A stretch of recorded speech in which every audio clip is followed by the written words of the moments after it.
पहली गुजारिश ये है कि आवाज़ बंद कर लें, अपने कानों को खोल लें और ज़बान को खामोश कर लें। मजमे में कोई किसी को खामोश न कराए बल्कि खुद खामोश हो जाए। जब तक माहौल संजीदा नहीं होगा कोई मतलब की बात आप नहीं जान पाएंगे। इसलिए हम गुजारिश करेंगे कि कोई गैर ज़रूरी आवाज़ बीच से नहीं उठनी चाहिए। मजमे के लोग माहौल लेते हैं मिंबर शरीफ से, इसलिए अगर मिंबर का माहौल भी हमारे हक़ में होगा तो मजमे का माहौल भी हमारे हक़ में होगा, और जब दोनों ताउन इकट्ठा होंगे तो कुछ काम की बात हो सकेगी। क्योंकि यहाँ किसी का कोई मकसद नहीं होता कि हमारी बात जम जाए या उनकी बात जम जाए। सबका मकसद यह है कि मेरे दीन का काम हो जाए। बेशक बेशक। आइए, जितना अदब हो सके उतने अदब के साथ बारगाह रिसालत में दुरूद शरीफ पढ़ने। अल्लाहुम्मा सल्लि अला सय्यिदिना व मौलाना मुहम्मदिन मअदनिल जूदि वल करम व आलिहि व बारिक वसल्लिम सल्लल्लाहु तआला अलैहि वसल्लम। अल्लाह का शुक्र है कि अहले सुन्नत दारुल उलूम का ये जलसा तकरीबन 75% कामयाब हो चुका है। आपके इलाके के बहुत अच्छे ख़तीब हज़रत अल्लामा तनवीरुल क़ादरी साहब ने ज़रूरियात, हालात और आपके मतलब की बहुत अच्छी अच्छी बातें कर चुके हैं, जिससे हमारा मकसद बहुत हद तक हासिल हो चुका है। दारुल उलूम के लोग काबिल मुबारकबाद हैं, ख़ासकर अल्लामा फ़ज़ील साहब, हज़रत मौलाना मुश्ताक़ साहब, कमेटी के लोग, जिन्होंने आप सब के लिए बहुत अच्छा इंतखाब किया। अभी आपकी ज़िम्मेदारी है कि आप इन उलमा से कितना ले सकते हैं और क्या सीख सकते हैं। मकसद ज़ियारत और तमाशा का नहीं होना चाहिए, मकसद कुछ सीखने का होना चाहिए। कभी कभी ऐसा भी होता है कि छोटे के मुंह से भी बड़ी बात निकल जाती है जी। कोई ज़रूरी नहीं कि हम वो बातें करेंगे जो आपने सुनी न हो, लेकिन मुमकिन है कि अल्लाह ताला किसी किसी की ज़बान में अपना ख़ास करम फरमाता है, एक तासीर होती है, और दूसरे की ज़बान हमारे लिए मौसर हो जाती है और उसमें हमारा काम हो जाता है जी। मैंने कुरान करीम की 2 आयतों का एक एक हिस्सा मैंने पढ़ा है। इन दोनों आयतों की रोशनी में जो हम अपना मौजू बनाना चाहते हैं, वो मेरा मौजू ये है, अक़ीदे अहले सुन्नत की रोशनी में सहाबा और अहले बैत की अजमत क्या है। सुभान अल्लाह, सुभान अल्लाह, वाह। इसीलिए मैंने आयत पढ़ी, आमिनू कमा आमनन नास। अल्लाह फरमाता है कि मेरे बंदो, ईमान ऐसा लाओ जैसा लोग लाए थे। बेशक, वाह वाह। ईमान वो लाओ जो अल्लाह को पसंद है। लोगों का ईमान, वो कौन लोग थे? कुरान उतर रहा है अभी, कुरान उतर रहा है और अल्लाह फरमा रहा है ईमान लाओ जैसा लोग ला चुके हैं। यहां कौन लोग मुराद हैं? जाहिर सी बात है कि जिस वक्त कुरान उतर रहा था उस वक्त जो ईमान ला चुके थे वो सहाबे कराम थे। बेशक बेशक। ईमान लाओ जैसा लोग ईमान लाए हैं। यहां आज के दौर के मुसलमान नहीं मुराद है, क्योंकि हम तो उस वक्त पैदा भी नहीं हुए थे। अल्लाह फरमा रहा है वो ईमान लाओ जो लोग लाए। गोया कि सहाबा के ईमान को मेयार बनाया अल्लाह ने। वाह वाह। हमारा ईमान ईमाने सहाबा के मुताबिक होना चाहिए। क्या कहने, वाह। सहाबा की ये अजमत नहीं है कि अल्लाह ने कयामत तक के लिए उनके ईमान को मेयार बना दिया और कहा वो ईमान लाओ जैसे लोग ईमान लाए हैं। सुभान अल्लाह, सुभान अल्लाह। और दूसरी जगह अल्लाह फरमाता है रज़ियल्लाहु अन्हुम व रदू अन। अल्लाह उन सब से राजी हो गया और वो सब भी अल्लाह से राजी। अल्लाह उन सब से राजी हो गया। यहां कौन लोग हैं? ये कौन लोग हैं जिनसे अल्लाह राजी हो गया है? जिनके ईमान से अल्लाह राजी, जिनके किरदार से अल्लाह राजी, जिनके अखलाक से अल्लाह राजी, जिनके अमल से अल्लाह राजी। अगर आप यहां मुराद लेते हैं कि औलिया मुराद है, तो मैं कहूंगा अगर औलिया मुराद है तो उससे बढ़कर सहाबा मुराद है। यहां पर क्या बात है। अल्लाह फरमाता है कि रज़ियल्लाहु अन्हुम, अल्लाह उन सब से राजी हो गया। अब मिंबर पर यहां वो लोग मौजूद हैं जिनका ताल्लुक मदरसों से है, जो कहीं ना कहीं से अक्सर वो लोग हैं जिन्होंने ग्रामर सीखा होगा। रज़ियल्लाहु अन्हुम, अल्लाह उन सब से राजी हो गया। तो यहां सहाबा को अल्लाह ने मुराद लिया। और कितने सहाबा को? जितने भी सहाबा हुए तकरीबन 1 लाख से ज्यादा, 1 लाख से ज्यादा सहाबा हुए। उन सब के बारे में अल्लाह ने फरमाया कि मैं सबसे राजी हूं। यानी अबू बकर सिद्दीक से लेकर सबसे अखीर में जो ईमान लाए,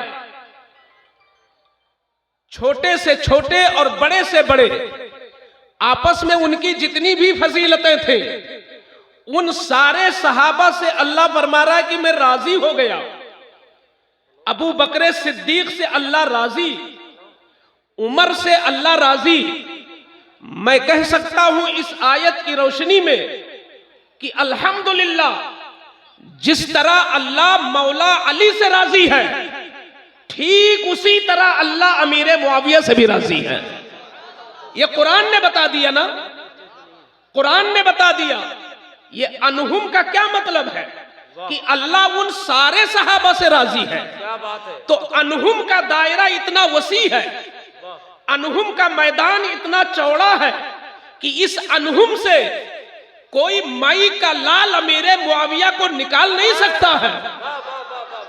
इस अनहुम से हजरत सुफियान को नहीं निकाला जा सकता। इस अनहुम से अबू मूसा अशारी को खारिज नहीं किया जा सकता। इस अनहुम से अब्दुल्ला इब्ने अम्र इब्ने आस को नहीं खारिज किया जा सकता।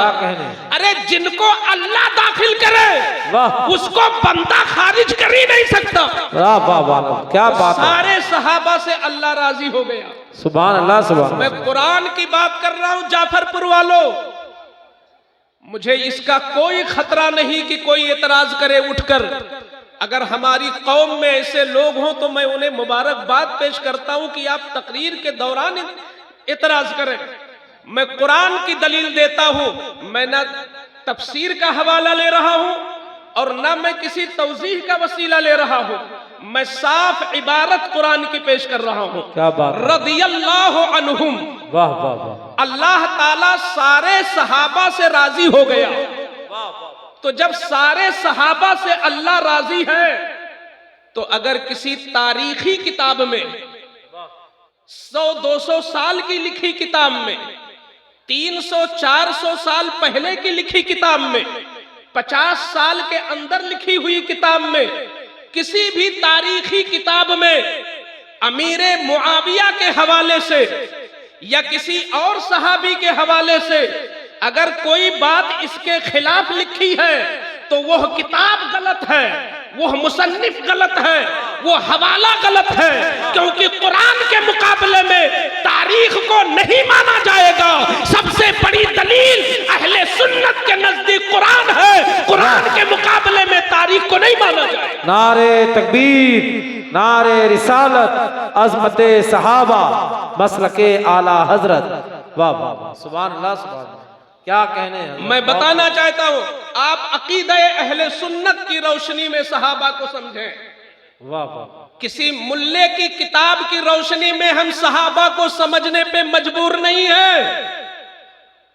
हम किसी और मुसन्निफ की लिखी हुई किताब की रोशनी में सहाबा और अहले बैत को जानने के मोहताज नहीं है। इसलिए कि ये वो दो जमातें हैं जिन दोनों जमातों का तारुफ खुद अल्लाह ने कुरान में करा दिया। तो कुरान हमारे लिए काफी होगा, हम किसी मुसन्निफ की तसनीफ के मोहताज नहीं है। बहुत अच्छा हजरत, वाह वाह। रदी अल्लाह अन्हुम, अल्लाह उन सब से राजी हो गया। ये सहाबा है। और अहले बैत को जरा देखो, अहले बैत को अल्लाह फरमाता है, इन्नमा युरीदुल्लाहु लियुज़हिब अन्कुमुर रिज्स अहलल बैत व युतहिरकुम तत्हीरा। अल्लाह फरमाता है कि अल्लाह की मर्जी यही है कि ऐ नबी के घर वालों, ऐ अहले बैत, ऐ मौला अली, ऐ फातिमा, ऐ हसन हुसैन, अल्लाह की मर्जी ये है कि अल्लाह तुम्हें खूब खूब पाक कर दे। यानी इतना पाक कर दे कि तुम्हारा जाहिर भी पाक हो, तुम्हारा बातिन भी पाक हो। क्या बात है। न तुम्हारे अखलाक में कजी हो, न तुम्हारे ईमान में कजी हो, न तुम्हारे अमल में कजी हो, न तुम्हारे कौल में, न तुम्हारे अमल में कहीं से कोई कमी रह ही न जाए। ये अल्लाह की मर्जी है और अल्लाह की मर्जी को कोई टाल नहीं सकता। अल्लाह की शान ये है फ़अालुल लिमा युरीद, वो जो चाहता है करता है। यफ़अलु मा यशा, अल्लाह जो चाहता है करता है। तो जब अल्लाह की मर्जी ये हुई कि वो अहले बैत को पाको साफ कर दे, तो अब अल्लाह की मर्जी को कोई टाल नहीं सकता।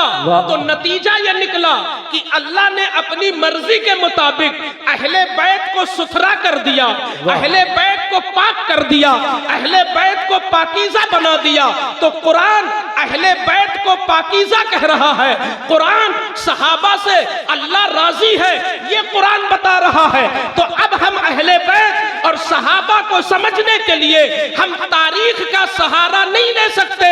तारीख से किसको समझा जाता है? कुरान में जिसका जिक्र ना हो। भाई डॉक्टर APJ अब्दुल कलाम क्या है? तारीख देखो। फला साहब कैसे हैं? तारीख देखो। फला डॉक्टर साहब कितनी ऊंची मंजिल पे थे? तारीख देखो। लेकिन ये सहाबा जो अहले बैत, ये तारीखी शख्सियत नहीं है। सहाबा और अहले बैत ये कुरानी शख्सियत है। वाह वाह वाह वाह। ये कुरानी है। ऐ सुन्नियों, तुम किसी यूट्यूब पर बोलने वाले मौलवी की तकरीर से और किसी ऐरे गैरे मुसन्निफ की किताब से तुम सहाबा के हवाले से अकीदा मत लेना। सहाबा का अकीदा कुरान में मौजूद है और अहले बैत के लिए अकीदा कुरान में मौजूद है। बहुत खूब। नारे तकबीर, नारे रिसालत, अज़मते अहले बैत, अज़मते सहाबा, दारुल उलूम अहले सुन्नत। वाह वाह वाह। क्या कहने हजरत, वाह वाह। चूंकि ये प्रोग्राम अज़मत मुस्तफ़ा के हवाले से, मैंने ये सोचा कि कपड़ा में नील उस वक्त लगाया जाता है जब कपड़ा पहले धुल दिया जाए। कपड़े पे इस्त्री कब होती है? जब कपड़ा पहले साफ हो जाए। जी। ये जो गर्द उठ रही है चारों तरफ से, वाह वाह। इसलिए कि उस दुश्मन से कौम बच सकती है जो दुश्मन खुला दुश्मन होता है। उस चोर से हिफाजत मुमकिन है जो चोर चोरी की शक्ल लेके आता है। लेकिन जब चोर और रहजन जब रहबर के भेष में आ जाए और रहबर जैसी सूरत बना के आ जाए तो बहुत मुश्किल हो जाता है उस वक्त। आज कितने लोग हैं जो किसी सैयद साहब के नाम पे गुमराह हो रहे हैं, जो सैयद साहब के नाम पे गुमराह हो रहे हैं। सहाबा की तौहीन करने का नाम मौलाइयत नहीं है। मौला अली की सही अजमत को कबूल करना और मौला अली की सीरत को अपनाना यह मौलाइयत है। वाह वाह वाह वाह, क्या कहने। कोई सैयद अपने आप को कहलाए और कौम के अंदर मौलाइयत की नापाक बीज डाले, हम इसको तस्लीम करने वाले नहीं हैं। सहाबा और अहले बैत को आप कुरान से समझो। आज कुछ ऐसी हदीसें हैं कि जिसको लोग एक तरफा पढ़ते हैं, क्योंकि ये अहले इल्म का मंबर है और अहले इल्म यहां मौजूद है। मैं चाहता हूं अगर सबकी हिमायत होगी तो हम कौम को कुछ कीमती बातें आज दे के जा सकेंगे। वो बात जो दलीलों की बुनियाद पर हो, वो बात जो दलील की बुनियाद पर हो, ताकि ये ना हो कि अहले सुन्नत सिर्फ चीखते चिल्लाते हैं। नहीं, ऐसा कुछ नहीं है। बाज लोग कहते हैं भाई मौलाना साहब को हो क्या जाता है कि माइक पर आते ही गुस्सा हो जाते हैं। वो गुस्सा नहीं होते हैं, वो उनके जज्बात होते हैं, वो अपने जज्बात होते हैं। लेकिन चूंकि ये मदरसे का जलसा है, एक इलाके के मशहूर तरीन दारुल उलूम का जलसा है, तो कौम को यहाँ इल्मी और मुदल्लल बातें मिलनी चाहिए। ये जितने लोग खड़े हैं और बैठे हैं, मैं नहीं समझता कि ये सारे लोग ना समझ हैं। इसी में कुछ लोग हैं जो बहुत अच्छा समझते होंगे, बहुत लोग हैं जो बहुत सारी कीमती बातें समझ जाते हैं। इसलिए मैं चाहता हूं आज कुछ ऐसे अकीदे दे दूं सहाबा के ताल्लुक से और अहले बैत के हवाले से। लोग एक आंख से देखते हैं और एक कान से सुनते हैं, इसीलिए गुमराह हो जाते हैं। अल्लाह ने दो आंखें दिया है, दोनों से देखो, और अल्लाह ने दो कान दिया है तो दोनों से सुनो। अब मिसाल के तौर पर मैं एक हदीस पेश करता हूं।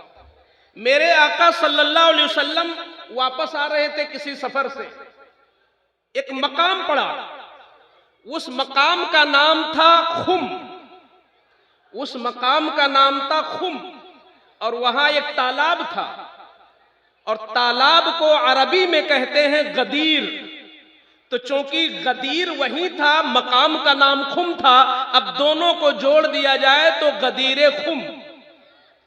अब गदीरे खुम के मौके पर हुजूर सल्लल्लाहु अलैहि वसल्लम ने एक बयान दिया। वहां पर सिद्दीक अकबर भी मौजूद है, फारूक आजम भी मौजूद है, और सैयदना मौला अली भी मौजूद है, दीगर सहाबा भी मौजूद है। मेरे आका सल्लल्लाहु अलैहि वसल्लम ने एक लंबा खुतबा दिया और उसी खुतबे में ये जुमला इरशाद फरमाया, मन कुन्तो मौला हो फअलियुन मौला। क्या बात है, मैं जिसका मौला हूं मेरा अली भी उसका मौला है। अब मौला ये अरबी लफ्ज है। मौला का दो माना है, एक तो मौला का माना आका होता है और एक मौला का मतलब आजाद किया हुआ गुलाम होता है। यहां पर मेरा ख्याल और हकीकत भी यही है कि मौला का माना यहां आका है। मतलब यह है कि हुजूर अली की फजीलत यहां बयान कर रहे हैं कि जिसका मैं आका सरदार रहबर हूं, मेरे अली की वो शान है कि ये भी उसका रहबर है। मैं जिसका रहबर हूं, मेरा अली भी उसका रहबर है। ये अल्लामा साहब बैठे, यहां उलमा बैठे, मैं पूछना चाहता हूं, किसी के 4 शागिर्द हो और किसी मौके पे एक शागिर्द की वो तारीफ कर दे किसी मौके पर, तो क्या मतलब 3 शागिर्द सिर्फ कूड़ा हो गए क्या? एक शागिर्द का किसी वजह से नाम ले ले तो 3 शागिर्दों को कूड़ा नहीं समझा जाएगा। वो इत्तेफाक है कि फला का जिक्र हुआ, फला का नहीं हुआ। ऐसा होता भी है। जैसे यही दारुल अहले सुन्नत के 200 बच्चे हो, मगर यहाँ अल्लामा फजील साहब आ जाए मैक पर और किसी एक तालिबे इल्म का नाम ले ले कि फला बहुत होनहार बच्चा है, तो इसका ये मतलब हरगिज नहीं कि बाकी बच्चे कूड़ेदान में डालने के लायक हैं। उनकी भी अपनी शान है। यह है कि एक का जिक्र हो गया। तो ठीक इसी तरीके से यहां पर सरकार ने मौला अली को नवाज दिया और फरमाया कि मैं जिसका रहबर हूं मेरा अली भी रहबर है। अब इसी को एक आंख वाले ने ले लिया, एक कान वाले ने इसी हदीस को पकड़ लिया, कहा देखो हुजूर के बाद खिलाफत तो अली ही की है, क्योंकि मेरे नबी क्या कह रहे हैं कि मैं जिसका मौला हूं अली भी उसके मौला है। यहां सिद्दीक का जिक्र तो नहीं है, यहां फारूक आजम का जिक्र तो नहीं है, यहां उस्मान गनी का तो जिक्र नहीं है। तो जिसका जिक्र किया पैगंबर ने उसको लोगों ने खलीफा नहीं माना पहले नंबर पर, और जिनका जिक्र नहीं था उन्होंने आकर के खिलाफत पे बैठ गए और खिलाफत को गसब कर लिया और खिलाफत पर विराजमान हो गए, अली से गसब कर लिया। ये उनकी नाजायज तफसीर है। मैं कहता हूं कि आप जरा तारीख को देखो। जिस वक्त मौला अली का हाथ पकड़कर मुस्तफा ने फरमाया था कि मैं जिसका मौला अली भी उसके मौला, ये फारूक आजम पहली हस्ती है जिन्होंने सबसे पहले नंबर पर खड़े होकर कहा या रसूल अल्लाह यकीनन मैं अली को अपना मौला मानता हूं, यकीनन मैं अली को अपना मौला मानता हूं। लेकिन एक ही हदीस से मजहब नहीं बन जाएगा, एक ही हदीस से मसलक नहीं बन जाएगा। आप दूसरी हदीसों को भी देखो। अगर मेरे नबी ने ये फरमाया है कि मैं जिसका मौला अली भी उसके मौला, तो उसी पैगंबर ने यह भी फरमाया है कि अगर मेरे बाद कोई नबी होता तो मेरा उमर होता। उमर की वो शान है कि अगर नबूवत का दरवाजा खुला होता तो मेरे बाद उमर नबी होते। नारे तकबीर, नारे रिसालत, नारे गौस, अज़मते मुस्तफा कॉन्फ्रेंस, नारे तकबीर। अब जरा दोनों हदीसों में कंपेयर करो। एक तरफ हुजूर सरवरे कायनात ये फरमा रहे हैं कि मैं जिसका रहबर मेरा अली भी उसका रहबर, और एक तरफ फारूक आजम के लिए कह रहे हैं कि अगर मेरे बाद कोई नबी होता तो उमर ही होते। अब बताओ दोनों हदीसों में कौन हदीस ज्यादा फजीलत की तरफ जा रही है? हजरते उमर की ये बहुत बड़ी फजीलत है कि सैयदना मुहम्मदुर रसूलुल्लाह इतना बड़ा एतमाद कर रहे हैं उमर पर, और इतनी बड़ी इज्जत दे रहे हैं उमर को, और इतना बड़ा मकाम मर्तबा बयान कर रहे हैं कि खिलाफत तो खिलाफत है, अगर नबूवत भी चलती मेरे बाद तो उमर की वो हस्ती थी जो नबी होता। बेशक, सुभान अल्लाह। एक नजर देखने वाले गौर नहीं करते। सिर्फ मेरे मुस्तफा ने यही नहीं फरमाया, सिर्फ यही नहीं कहा कि जिसका मैं मौला वाली भी उसके मौला, ये हदीस भी आप देखो। दूसरी चीज, एक तरफ इसको लेकर भी बड़ा वावेला मचाया जाता है कि जब मेरे आका सल्लल्लाहु ताला अलैहि वसल्लम हिजरत की रात मक्का शरीफ से मदीना शरीफ जाने लगे, जब मक्का शरीफ से, आप लोग भी गौर से सुने, मुमकिन है कि आपके मुताला को ताजा कर दो। सुभान या हो अल्लाह। सकता है कि सहाबा अहले बैत पर तकरीर कैसे तैयार की जाए, हो सकता है एक जहन भी मिल जाए आपको, एक दरवाजा भी मिल जाए कि दोनों तवाजुन बरकरार रहे, अकीदे अहले सुन्नत से न हटिए और सहाबा और अहले बैत की अजमत बयान हो जाए। आप जरा यहाँ देखो, हिजरत की रात में हुजूर सल्लल्लाहु अलैहि वसल्लम को हुक्म हुआ आप मक्का छोड़ दे। मेरे आका सल्लल्लाहु अलैहि वसल्लम ने अली को बुलाया, इरशाद फरमाया अली तुम बिस्तर पर लेट जाओ। ये सब लोग जानते हैं, उलमा बयान भी करते हैं कि उस दिन मेरे आका सल्लल्लाहु अलैहि वसल्लम ने अपनी अमानतों का अमीन अली को बनाया। अब यहाँ पर जो बेजा मोहब्बत अली का दावा करने वाले हैं वो बहुत बुलंद आवाज लगाते हैं कि देखो 1 लाख सहाबा में कोई ऐसा अमानत वाला नहीं था जिसको नबी पैगंबर अपने बिस्तर पर लिटाते। वो अली थे जिनको मुस्तफा ने बिस्तर पर लिटाकर ये साबित कर दिया कि आज जिसको मैं बिस्तर पर लिटा रहा हूं, मेरे विसाल के बाद मेरा नायब यही बनेगा। ये वो तफसीर कर रहे हैं। मगर मैं कहता हूं नादानो, ऐ नादानो, तुम एक ही वाकया की तरफ क्यों जाते हो? जरा आगे तो बढ़ो कि जब उस रात में मेरे मुस्तफा ने सैयदना मौलाए कायनात को अपने बिस्तर पर लिटाया, मगर लिटाने के बाद जब बाहर निकले तो गार में जब साथी ले जाना हुआ और उस तंगो तारीक माहौल में जब अपना रफीक बनाना हुआ तो किसको मुंतखब किया? मुस्तफा ने सिद्दीक़ अकबर को मुंतखब किया। तो हिजरत की रात में अगर बिस्तर पर अली लेट रहे हैं तो नबी के साथ में सिद्दीक़ अकबर जा रहे हैं। सुभान अल्लाह, सुभान अल्लाह। ये भी बहुत बड़ी शान है, वो भी बहुत बड़ी शान है, वो भी शान है, वो भी शान है। अगर बिस्तर पर लेटना अली को नसीब है तो गारे सौर में मुस्तफा की खिदमत करना अबू बकर को नसीब है। सुभान एक तरफ क्यों देखते हो? वो भी हुजूर के महबूब हैं, वो भी हुजूर के महबूब हैं। आज ये जो झूठे मौलाई हैं, हमारे उलमा को चाहिए कि अकीदा दलीलों की रोशनी में अपनी अवाम को समझाएं। कोई कहेगा मुफ्ती साहब ने ये क्यों शुरू किया, तो उसका मैं भी जवाब दे दूं। उसका जवाब ये है कि अखलाक़े मुस्तफ़ा पे तकरीरें मस्जिदों में होती रहती हैं, किरदार मुस्तफ़ा पे बयानात हमारे आइम्मा करते रहते हैं, लेकिन जो अकीदे का मसला है, जो नाजुक मसला है, अगर पढ़े लिखे उलमा दरसगाही उलमा उन अकीदों को मुदल्लल अंदाज में बयान नहीं करेंगे तो आखिर हमारी कौम कब समझेगी कि हमारा सुन्नियत का असली अकीदा क्या है? आप देखते हो तजर्बा, मेरा तजर्बा है, मैं सफर करता हूं। एक बार मुझसे एयरपोर्ट पर एक शख्स मिल गया, एक राफिजी दिमाग का मिल गया, और उसने ऐसी ऐसी बातें शुरू किया। जानते हो वो सनद पर बात करने लगा, वो रिवायत पर बात करने लगा, वो सहाबी पर बात करने लगा, हदीस सही है कि गरीब है कि मौजू है, इस पर बात करने लगा। आज हमारी कौम न हदीस जानती है, न सनद जानती है, न रिवायत जानती है। क्यों?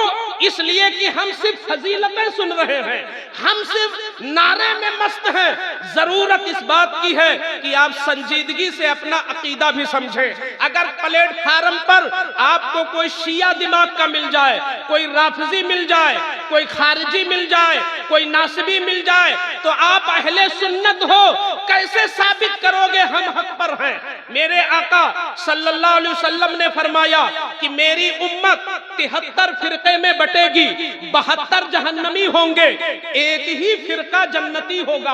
जब आप ये हदीस पेश करोगे तो राफिजी कहेगा वो हक पर जो फिरका है मैं हूँ, कादियानी कहेगा मैं हूँ, देवबंदी कहेगा मैं हूँ, राफिजी बोलेगा मैं हूँ, खारिजी बोलेगा मैं हूँ, आप कहोगे मैं हूँ। फैसला कैसे होगा? ये फैसला उस वक्त होगा जब आप तकरीरों को गौर से सुनेंगे। अभी मैं दूध का दूध और पानी का पानी कर देता हूं कि कैसे फैसला होगा कि हक पर कौन है। आज बहुत सारे लोग इस तरह भी बोलते हैं, कहते हैं कि भाई हमें क्या पता, अल्लाह जाने कि वो जन्नती फिरका जो 73वां है, जो जन्नती है वो कौन है। मैं कैसे कह दूं कि मैं ही हूं, हो सकता है दूसरा हो। मैंने कहा नालायक, तुझको इतना भी पता नहीं अपने मजहब के बारे में, तुझे यकीन ही नहीं। अरे मेरा यकीन तो इतना मजबूत है कि जैसे ये जमीन है मुझे यकीन है, ऊपर आसमान है मुझे यकीन है, उससे ज्यादा मुझे यकीन है कि वो जन्नती फिरका जो 73वां है वो अहले सुन्नत वल जमात है, जिसे मसल के आला हज़रत। सुभान अल्लाह, सुभान अल्लाह। नारे तकबीर, नारे रिसालत, नारे गौस, नारे हैदरी। माहौल संजीदा बनाए रखें। मैं बताता हूं कैसे यही है, कैसे